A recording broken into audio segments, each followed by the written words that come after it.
Hi there. Welcome to the Right Here, Right Now live show. This show has one simple question. What's on your heart and mind right here, right now in this moment? We explore the depths and breadths of our humanity through that one simple question over the course of 30 to 45 minutes. I hope that you'll join us. I hope you'll enjoy the exploration. And this tune was created for me personally by the incredible Peter Griffiths, one half of the amazing Mind Takeaway. Do let us know what you think. Let us know what you take away. And of course, we always welcome challenges too. Hope to see you on the exploration.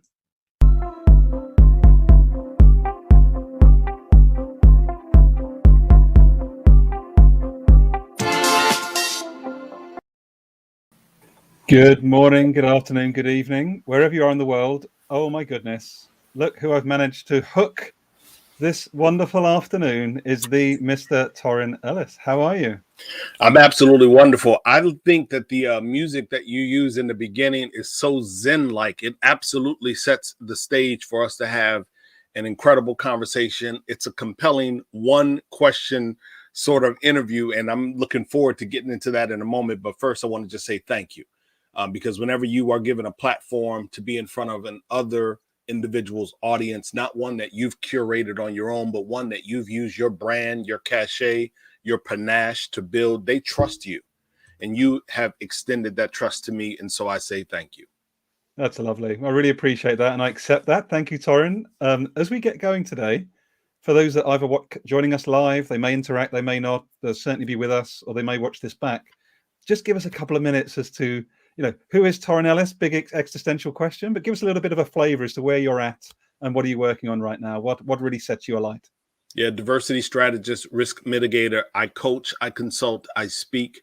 I move in the D&I space or the DEIB space differently than I would say anyone else that you know. And that's not to impress you, Gary, or others, but to impress upon you that we are all unique. And my approach to diversity, equity, inclusion, and belonging is one of aspiration, of promise.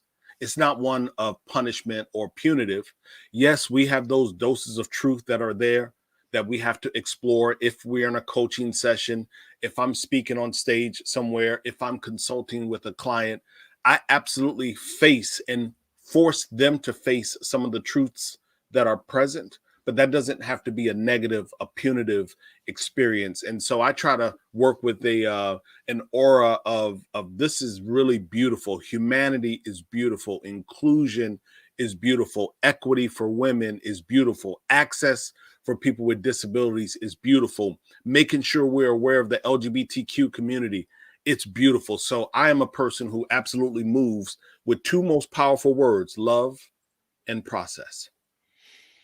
Wow. I don't have much hair, but it's gone on the back of the bits I do have are on the back of my neck already. I just love that. Thank you for the introduction. And Francisco says, hey there. Thanks for joining us, Fran. Good to see you. So one of the reasons I was so blessed and I'm so grateful you joining me, Torrin, is that I first came across you actually on the audio platform Clubhouse. And I just like we'll get into the question in a minute, but one of the things I want to appreciate about you is that love and that process comes through. Even if you can't see you, you can hear it in the way that you conduct yourself, in the way you invite people in, but in the way you hold the space for a healthy and constructive debate. So I just want to acknowledge you for that. And thank you again for joining me today. Well, let me just go one step further. You know, when I say that, Gary, love and process, I try to explain to people that if I love you, then you're not really worried about why did I say what I said? Why did I do what it is that I did? Why did I go where I went? If there's a love there, there's a certain relationship and an understanding that doesn't necessarily need to be explained. Absent of love, now I start to process, well, why did Torin say what he said? Why did he go there? Why did he push me out of the way? Was he being you have to really cycle through some decisions if love is absent. And so that's the reason why I say they are the two most powerful words in our lexicon: love and process. I love that because one of the words I use as an alternative but complementary to love is connection. So whether it's connection to ourselves, others, and systems at large, like there's a beautiful sort of interplay between all of those for me personally. So let's get on with it. The question I'd love to know, Torin, right here, right now, in this very moment, what's on your heart and mind? Yeah, humanity. I say the ROI of D&I is greater humanity. And for some folks that are listening, you may say, well, that's sort of Pollyannish. That's so big. I mean, like, couldn't it be something a bit more narrow? No, it's humanity. And when I say humanity, I think about the babies that are still at the border here in the US. I think about how immigrants are being treated in some of the other countries over in, other parts of the world. I think about voter restriction laws here in the US that are doing everything that they can to take away that one fundamental core principle that every single person is supposed to experience. I think about the lack of access, as I mentioned a moment ago, for people that are LGBTQ. So when I say humanity, I'm really thinking like if we're honest, like if we are absolutely honest, every single thing that we do and experience in life is connected to another individual. And so, yeah, I can't save everyone, but I'm absolutely thinking about so many different audiences at the same time. And so, yeah, I may show up and focus on diversity, equity, inclusion, and belonging, but there's so much more to life that I wish that I could give my attention to, which is why I'm human and not a most high God. So many places to go. Thanks. Do you want to say thanks? Tracy's also joining us. Torin, lovely to see you. Thanks for coming along, Tracy.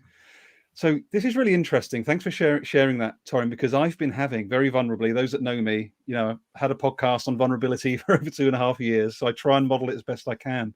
I've been really struggling the last couple of days around, because I, like you, sense into that global, truly systemic awareness. I'll give you an example. I work in the chemicals industry. So I know that for me to have a mobile phone isn't just a mobile phone, right? It's got rare earth metals that are extracted from different parts of the earth. There's displacement of local tribes and communities so that I can have this mobile phone. So when we start to sense into that and understand the interconnection of all things and all people, it can get very overwhelming.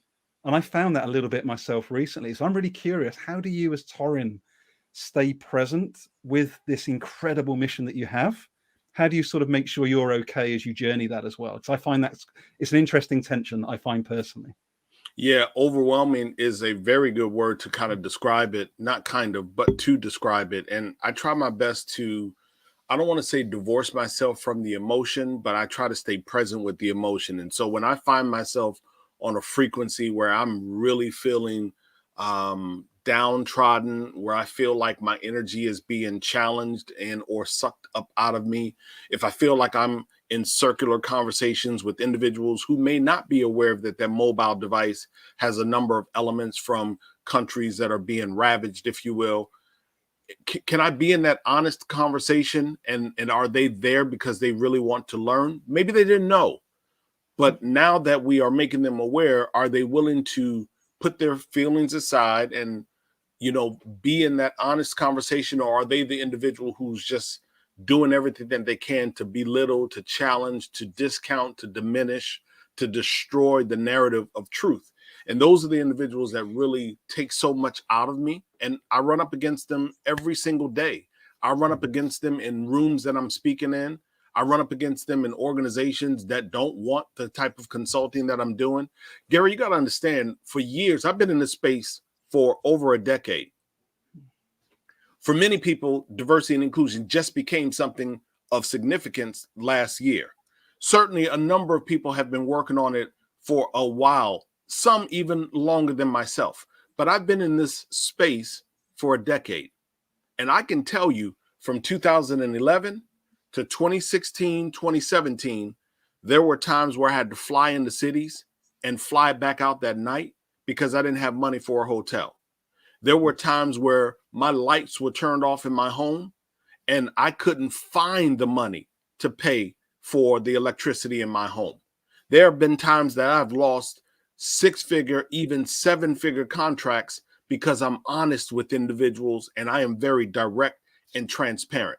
So when I say that it's a struggle, yeah, moving through this space has absolutely been tiresome. It's been challenging. It's like pushing a boulder uphill. So I am present with my feelings. And when those feelings seem like they are on a different frequency and they feel like they are being really, really, really severely challenged, I just kind of detach. Wednesday's my birthday. There's a very good chance on Wednesday, as with probably the last 15 years, I'll turn my phone off. Like, that's my day. So I just turn it off because I don't like all the adulation, the birthday messages. So I just turn it off and let them all go to voicemail. I still have messages on my phone from last year, 12/1/20, that I haven't even listened to. So I just know that I'm present with my feelings. I retreat when I need to retreat so that when I show up like I am right here, I'm 1000% on. That's lovely. Thank you. Thanks for sharing. I really appreciate it. And I think what I took away in that moment is this consciousness to stay with the feeling, not to become consumed by it, but to explore it. Like, what's it telling me? Like, what am I learning from it? What am I maybe not sensing, or what am I actually hiding from? This is what I found myself, particularly as a white guy, right? The last few years. So DE&I for sure was not on my radar in a major way, very honestly, until the tragic murder of George Floyd. However, in my own way, because I work in the chemical industry, there's always been this passion for reducing oppression, for reducing othering of other people. But I didn't have the DEI sort of badge in a way, or the nomenclature to use to sort of have a sensible workplace conversation, if that makes sense. So for me, as a guy with privilege, I have found the DEI movement of the last couple of years to be very helpful, because it's given me a way to try and bring other folk that look and sound like me into a dialogue that we've not been in, if that makes sense. And that's absolutely welcomed and necessary. You know, I see all too often, I've seen on far too many occasions where white men have been excluded from the conversations because they are with privilege, they are in the majority. I've seen white men excluded from conversations or feeling as if they've been excluded from conversations because they weren't invited. Personal invitation. They needed to be invited into the conversation, into the group, into the organization. I've seen this diversity and inclusion thing play out in so many different ways. And I always pause and ask myself, but if you are about inclusion, then why would I excommunicate Gary? Why would I exclude Gary from the conversation? Why would he not be a part of the solution? It doesn't matter that he's with privilege and he's in the majority. If we're going to be about inclusion, then be about inclusion. To me, there's no other way around it. I argue with Black friends, brown friends. I argue with white friends. I have white allies who are like, Torin, I don't know if I should say anything. I think about right now in this specific moment, a beautiful white woman down in Atlanta, Georgia. She calls me often to say, well, Torin, I don't know if I should take this speaking engagement. I don't know if I should work with this particular client. Why not? There's something rich and valuable about what you can contribute. Do that. And in other instances, lend your privilege. In other instances, maybe you do open up the door for someone else who's underrepresented or marginalized or often overlooked. But it doesn't mean that you divorce yourself and you absolutely are not a part of this conversation, or that you are taking second seat, third seat, fourth seat to other individuals. No, sometimes you need to be primary, and we need you in the fight as well. I need as many people in this game as possible. I need as many people under this tent as possible. I want more, not less. Yeah, it's really, really beautiful. If you're still here, Tracy, Fran, anybody else, if you've got a question for Torin or you want to offer any other reflections, please do. We'd love to bring you into the discussion today. Tell us a little bit. I know, by the way, I know you don't want accolades, but I'm going to say it. Happy birthday for Wednesday, because I've got you live, so I'm going to say it. Enjoy your day.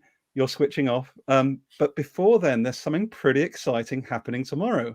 You've got a pretty cool event coming up, I believe. I'm certainly looking forward to being at it tomorrow. Do you want to share a little bit about your event that's happening? Yeah, I mean, that's one of those things where, being in touch with our feelings. And so first of all, I've always fielded a number of calls from people who will say, Torin, I want to pick your brain. Let's have a virtual coffee. And it's amazing when we have the virtual coffees. I'm always buying my own coffee, but that's a whole nother conversation. So, I've always had a number of these requests to come through. And, what you think might be a 10, 15-minute call actually ends up being 35 minutes, 45 minutes, an hour. In some of those instances, Gary, I've had people do the multiple picking of the brain. I mean, literally just reaching out on a consistent basis. And so I say all of that to say, The cohort that I formed earlier this year was a result of me being connected to my feeling and my emotion and my desire to continue to be of service, but recognizing that I have limited bandwidth.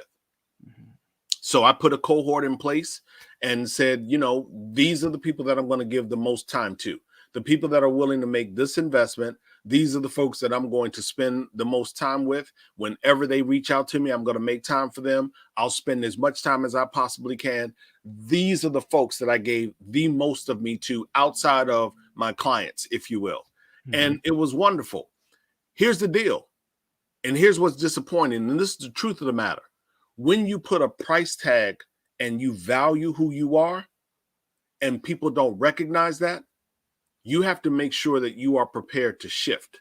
And so while I can tell you probably in 2020, I must have done 300-400 of these pick your brain, and I'm not exaggerating, pick your brain type emails, phone calls, messages in DMs. I'm talking in total, some 300 to 400 of them through all of these various platforms.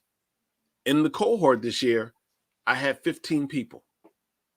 Now, I didn't charge a lot, and it wasn't there for me to make money, but it was there for me to figure out who's serious about wanting to do better. And so tomorrow I'm going to celebrate those individuals and others who have registered and will watch us do the live stream. I have a world-class DJ, and I'm not just saying that. When I say world-class, my DJ is absolutely world-class.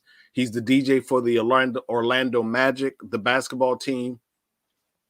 I can't tell you some of the people that he's DJ'd for across the globe because it would break the confidentiality. He's a personal friend, but when I say that he's good, he's good. And so we have an incredible DJ.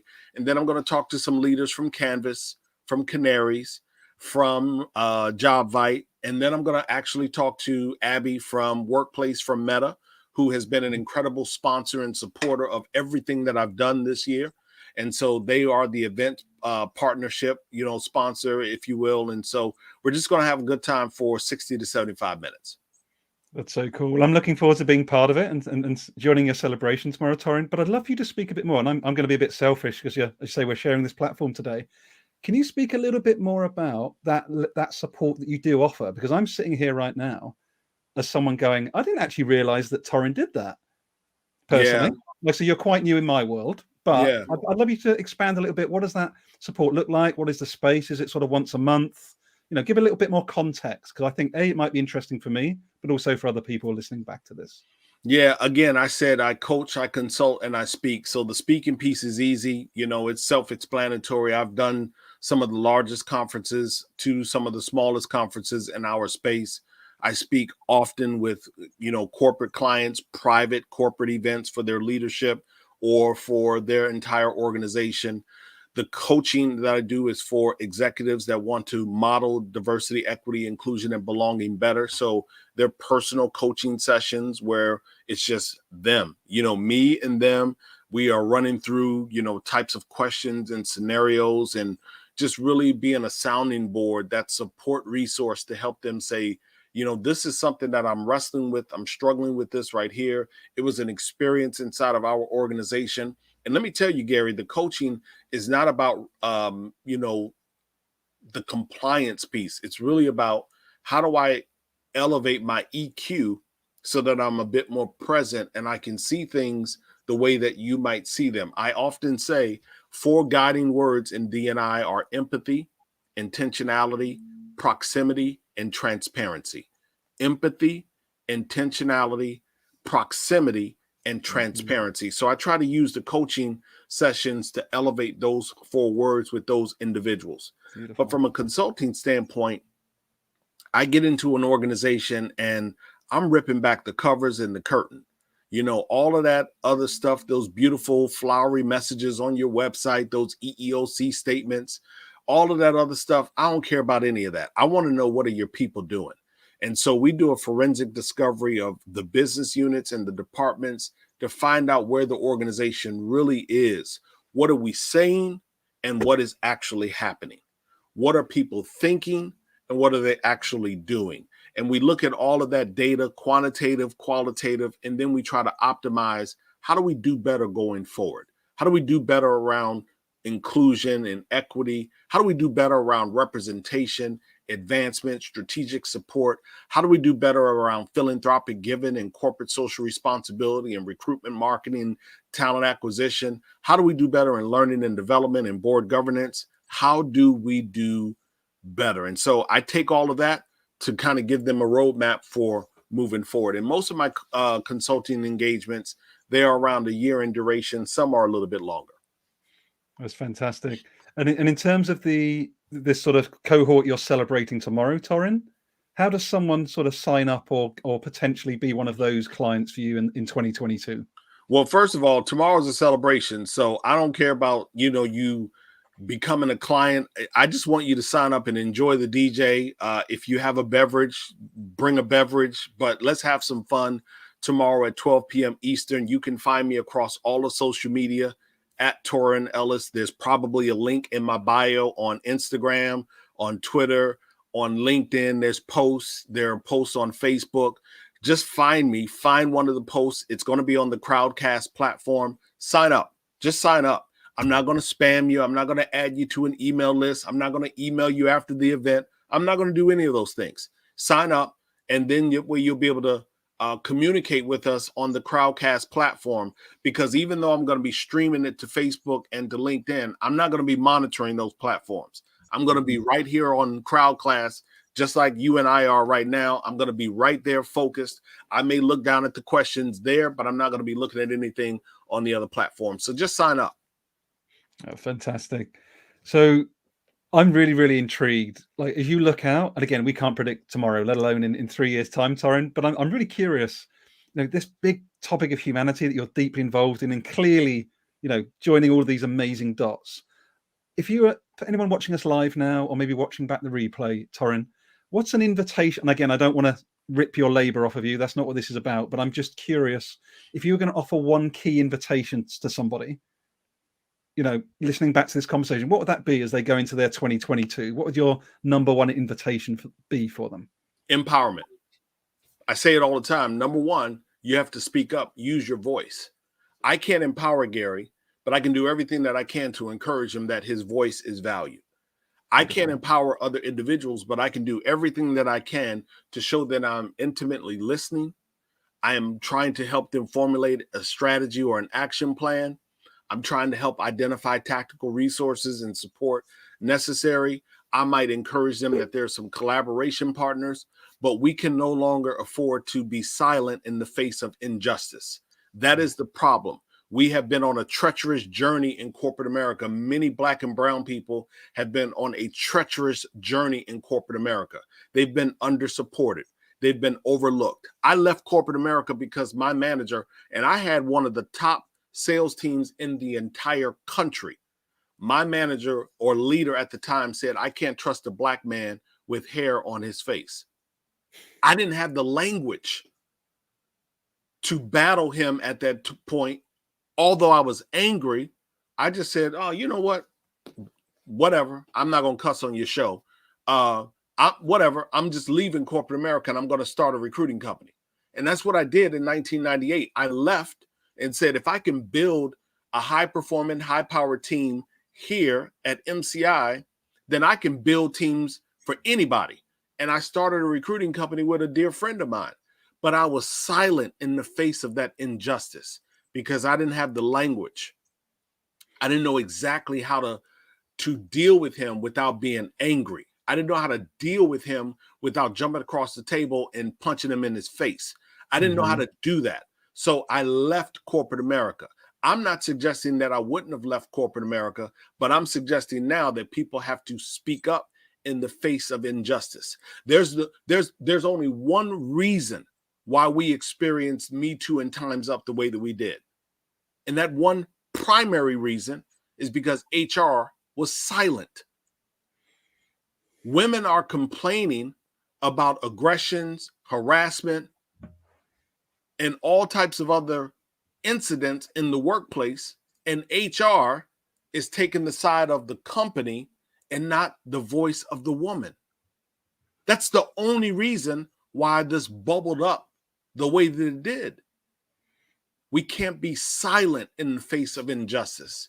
My dear friend Cornell West, well, I wish he was a friend, but an incredible brother here, Cornell West, Dr. Cornell West says, a condition of progress is to allow those that are suffering to speak their truth. And so I need people to speak up, be empowered. When you see stuff that is wrong in your organization, document it, tell HR, and document that as well. Speak up.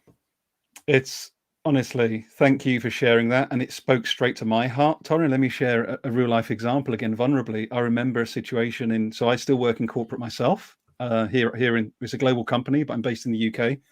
I remember an occasion probably about 8 years ago where I overheard two male leaders saying, so-and-so person, don't consider her for a promotion because she's that age. She's bound to have kids in the next couple of years. And I was silent, Torin. And I feel sick in my body now as I share this publicly.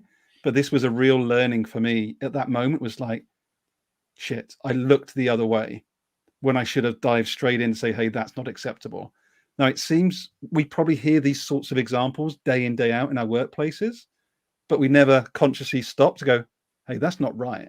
Hang on, someone's being oppressed. Someone's being passed over. Someone's being dominated. And I just wanted to share very openly, I'm inviting my network, those that might listen and watch this back, please stay super curious around what seems a very innocuous, innocent comment, because there can be quite a lot loaded behind it, can't there, on occasion? Oh, absolutely. I mean, again, I deal with the folks who say, chasing diversity and inclusion is a lowering of the bar. Chasing diversity and inclusion is reverse discrimination. Chasing diversity and inclusion is racist. I mean, racist. We just want the best person. We don't want to be a racist. It's like, how do you get to all of these different, superfluous and bubbly type, positions? It's because you're not willing to face that truth that I spoke of earlier. And so I just feel like we have too many individuals that are moving through corporate life in a fragile state. They don't want what they've learned, what they've been conditioned to believe. They don't want that to be challenged. And in anything different from that is a challenge. Right now, here in the US, we have this huge movement by people who are against critical race theory. Have you heard that? Yes, I've been following that. Yeah, exactly. And all of these people are against critical race theory, which one is not taught in elementary, middle, and high schools or in undergraduate studies. It's a doctoral type experience. That's number one. But that's put that aside. Here's the challenge that I have. What they want is for us to continue to believe that Christopher Columbus found the U.S. What they want is for us to believe that slavery was great because those folks over in Africa were savages and living in tents and huts and didn't have you. That's what they want us to believe. And they want us to continue to learn that and not the truth. And so I'm just absolutely adamant about facing individuals head on and going at it. See, now I got the language. See, now I can have the conversation and we can rock and roll in a civil way. And if you want to get a little grimy, I can get a little grimy. If you want to get in the gutter, I can get in the gutter. It's so I have the language to navigate the various ebbs and flows of the conversation in a totally different way. And I'm extremely happy about that. But it didn't come easy. It came through a lot of painful experiences. It came through being a part of that treacherous corporate journey. And it's not one that I would trade. I absolutely am appreciative of it, but I see and move differently now. It's beautiful. And what I'm so excited about with your work, Torin, is how you've got this just beautiful blend of, like, it's about humanity. It's about everybody. It genuinely is. But you've got to get in the weeds for us to truly unleash that. We can't, like say, we can't sit over here saying it should be this, it should be that. Here's the theory, and not do the work.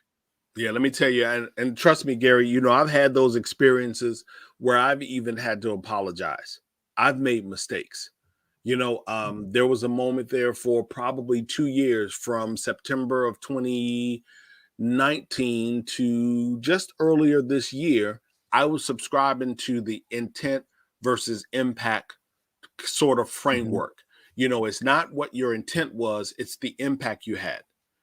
And so typically when that's said to you, well, you may have meant well, but you caused harm by what you were saying. And so most people put more credence on the impact side of that formula, intent versus impact. And I was one of those individuals from September of, 2019 up until like March, April of this year. And then I started to recognize, wait a minute, what it's doing is discounting my intent. Yeah, it may not have landed the right way, but you're discounting my intent. And I can't let you discount my intent, because then that allows the narrative to be, but he harmed me. What he said offended me.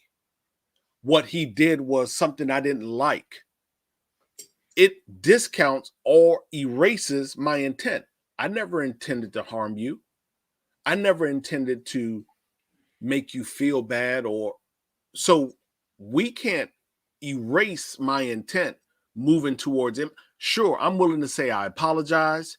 Maybe I could have said it in a different way. Perhaps I could have done it a little bit differently, but I need you to understand and make sure you understand this was my original intent.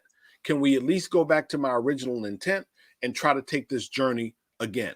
Maybe I say it differently. Let's try to start the conversation on another day. Maybe we walk away, we come back to it a couple of days later, but I can't let you erase my intent. So I move always with a frequency of, I want to be connected. I want to be connected to you. So that's who I am. As we get to just beautiful. I love it, because it's funny. I speak quite a lot, Torin, when I'm speaking, and a lot of the writing I'm doing at the moment, even poetry. I didn't think I'd do poetry till about 3 months ago. It's all, I flip it the other side. It's disconnection. Like, we're so disconnected to ourselves, to one another, and to the systems at large. So there's a lot of work, and I think it's well-meaning going on around. We should be more vulnerable. We should be more connected. We need to listen more. We need to be more empathetic. And absolutely yes to all of that. But if you're trying to do that from a disconnected, innate state, it's just not going to work. So, like, I'm really excited about this conversation, the work you're doing, because I think my invitation to people is, like, how connected really are you to yourself, your beliefs, your stories, to one another, and to systems at large? Do you know where your stuff really comes from? Your opportunities, your products, your food? And my invitation is, it's all part of the same thing, but we need to understand each of those different levels concurrently. And that does take some work. Yeah, humanity takes a lot of work. Come on, man. I mean, waking up, I always say to people, we talk about culture and, we talk about all of these things, but all of that starts when our feet hit the floor in the morning. Our situations are different. Our conditions are different. Circumstances may dictate that we move and think in a way that is unlike yours. So before we get to the office, before we get to our desk in the basement, before we get on that first Zoom, we have to kind of cycle through some things. So all of this takes a lot of work. And what I've found, Gary, is that so much easier when I enjoy, like I am right now. I enjoy the connection at 10 a.m. And I'm not looking at my calendar like, oh my God, I got to do this thing with this guy, or I got to do this thing with this woman, or I got to do this thing with this particular audience. Listen, I just want to be connected. I enjoy being connected, and I feel like we are stronger together. Again, Pollyannish, it sounds, kind of out there, bubbly, cloudy, flowery, if you will. But that's just the space that I live in. I just feel like we are better together. I'm going to let that be the last word, Torin. I appreciate you. I really appreciate our connection, and thank you for accepting the invitation today. I'm sure that Fran, Tracy, and anybody else that watches this back are going to want to find more of your work if they're not already connected to you. So thank you so much. And let's party tomorrow, Gary. I'm looking forward to rocking tomorrow. So thank you, man. We got 2 days in a row. I appreciate you for real. Take care. Thanks everybody for joining. Take care, Torin. Cheers, everyone.